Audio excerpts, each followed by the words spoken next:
Welcome back to another Demonologist video. In today's video, I'm going to basically be showing you how to do the new Exorcism on the new Cursed Chapel map, because I think a lot of you guys are probably struggling. So I'm going to try and give you a breakdown on how to do it.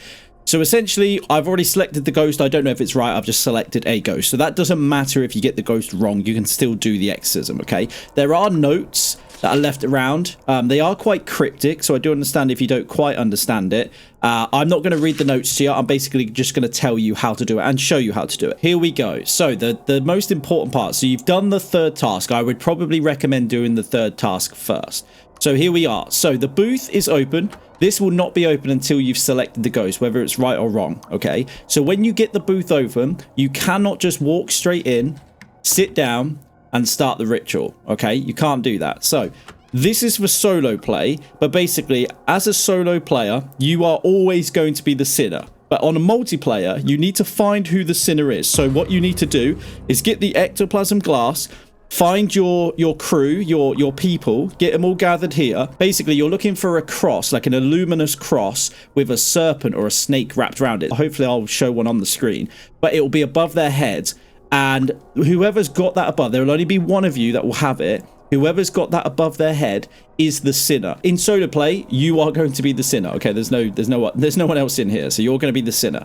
So we are the sinner. When you get in here, you have to have no items on you at all. So no crucifix, no lights, no nothing. Okay, so what you do is you shut the door, you come in here. So the sinner for the multiplayer does this as well. The other three players will just have to wait for the sinner to do the job, okay? So once you're in here, you're the sinner, you sit down on the chair and it will activate this little, not cutscene because you can stand up from this, but it'll activate this little sequence here. You'll get a lovely little jump scare. And then once that's done, he's out the way with, you'll stand up, you'll open the door, and you'll be in the same world, but it will be a past world. So it's the same layout. Everything is exactly the same. You can still turn on lights, but as you can see, there's no items, and your other team will not be here. They will be in the present world, or the new world, let's say. This guy will fall down, and he has instructions on what to do, basically. Again, quite cryptic, so I'm just going to explain it to you. There is a flashlight here. You don't have to pick it up, but you might as well. So basically, what you're going to do... Hello, guys. You're going to follow the grudge. There'll be a grudge girl here. If you sprint in front of her, she does get confused and she doesn't really understand what's going on, and she'll just stand there kind of like a lemon and just not really do anything. So she should still be in front. Oh no, she's absolutely sprinted off, I think. Basically, she normally... Yeah, here she is. So she'll appear here and you'll see this mechanism. Now, in the real world where you've just come from, this mechanism is here, but the lever isn't here, so you can't do anything with it. The reason that the sinner is coming here is to essentially grab this lever, take it back to the real world, but there is also a note in here that you'll need for the real world as well, which is why we've got to open this up and go in here. Now, while you're in this world, the ghost cannot harm you. The ghost can still kill your other team in the real world, but in the ghost world, or the past world, the ghost cannot kill you, so you are safe. However, there is a creature in this room in here that will basically spawn and try and hunt you down. You've got about 30 seconds to do the puzzle before he jumps through the gates and tries to attack you. Okay, so we're going to try and do this. I'm going to do it slowly so you guys understand, but basically you're going to pull the lever, which then allows you to grab it. The creature is going to come from this coffin here, okay? Now, he doesn't jump straight through here. You've got about 30 seconds roughly, and what you're going to do is you're going to see these candles. Ignore the pictures, they mean nothing. Above each candle there'll be a little plaque, and you're going to open this up, and you've got to go from oldest to earliest, if that makes sense. So 67, 09, 23, and so on and so forth. This guy is spawned. He's going to smack twice, and on the third one he's going to smash through. Now he's out and about. Now he can kill you. So just keep this in mind. If you die, if the sinner dies in this world, it's game over, basically. I don't think you can get another sinner. So now he's disappeared. So now this gives us time to basically do the plaques. So like I said, you're doing it from... So 01. Then we're looking for 09, I think will be next. 14, I would imagine will be next. Yeah, 14 I think is next. And basically you've got to do it in an order. If you get the order wrong, don't panic. You don't die. You just have to restart it again. And 67. And then if that's right, this box in the middle should open. And this is where the note is that you're going to need for the real world. So basically, once you've done this, you go back to the booth. You have the lever on you. You also have this, the bit of paper that you're going to need to do the next puzzle. And what you're going to do is you're just going to sit back down on the chair. You sit back down on the chair and it will give you another little cutscene. And then basically you'll hear that noise and you'll jump back and you're back in the real world. So what should happen now is your teammate should be here, hopefully not dead, but they should be here waiting for you. And basically you can now go do the final puzzle. So what you're going to do is you're going to do exactly the same thing that you just done in the old world. So you're going to run over here. You're going to go to where the mechanism is. But now, obviously, you have the lever. So you have this. Now, all of you guys should be together at this point. So what you're going to do is you're going to pop that in there. So that's that done. Now, you will hear that noise, but you will not be able to pull this lever down until you've done all of the tasks. So that one with the silhouette of the girl, the third task, you have to do that before you can pull this lever down. If you have this and put this in and the third task is not done, or, you know, rats in the boiler, crucifixes, whatever, this, you cannot pull this down. So just keep that in mind. You have to do all 3 tasks because this stage here is the final stage to exorcise the demon.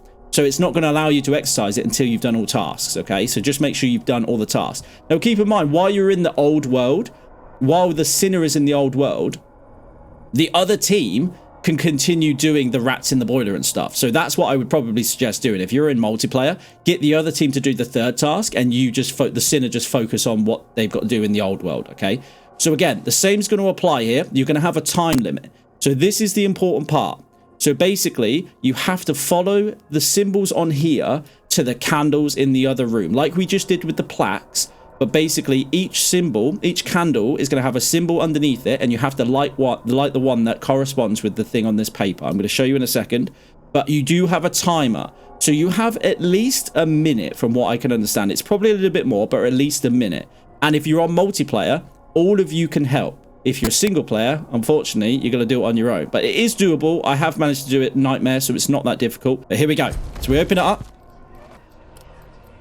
Now, the only thing I will say is that there is a timer, but each spot, each one of these plaques are exactly the same each time. So the pictures on this sheet are different. They're random, but the pictures in front of the candles are in the same spot every single time. So just keep that in mind. So after a while, you'll probably get used to it. You'll probably understand what's going on. Is it that one? No, it's not. So like I said, I'm kind of being quite chill here, to be fair. So I think it's that one. Yeah, it's that one. And then 3 on the inside. And that should be it done. And there we go. It's that simple. And like I said, I wasn't even rushing on that one at all. You don't really need to rush. So if you get this correct, this is what will happen. This poor guy will get absolutely obliterated. And that's it. That is basically everything over. The only thing I will say is that if you get it wrong, what will happen is that these candles will turn off. And then basically this guy, rather than getting lifted up by the witches, this guy will pop out, jump over here, be really, really small, and then grow massive and chase you down. Now, if you get it wrong and you are stuck in the church, when he pops out, you are dead. And whoever else is in the church with you is dead. You cannot hide from this guy, and the door is locked. So when you do the funeral home exorcism, it's very, very similar. So the big frog man that comes after you in funeral home, if you get the exorcism wrong, this is exactly the same thing. However, the creature from this coffin will pop out. He will know where you are. He will chase you down. You cannot hide in a locker, and you cannot get out of the building once this exorcism part is failed. You are dead, basically. So anyone that's in here is dead. So just keep that in mind. I would probably suggest just one of you stay in here, I guess, if you're that worried. But like I said before, these plaques will be in exactly the same spot. I have done this exorcism maybe, I don't know, maybe 20 times now, probably. And every single time, they are in exactly the same order, okay? There's no difference. They're always the same. So just, if you want, just take a picture of it, memorize it, whatever you need to do. But they are in exactly the same order. The only thing that changes is this thing. So this will be random. Not always, but in most cases it's random. It's not always the same one, you see. So just keep that in mind. So the paper will be random. These will be exactly the same. And then in terms of time limit, I would say you have at least a minute. At least a minute. Probably a little bit longer, but at least a minute. Realistically, you should be able to get this done in a minute, okay? But there we go. That is basically the exorcism all done. Nice and easy. Really not that difficult. Hopefully guys have enjoyed this. Hopefully guys this has been helpful for you. Obviously leave a comment down below if you need any more help, if something's not working. But there we go. Nice and simple.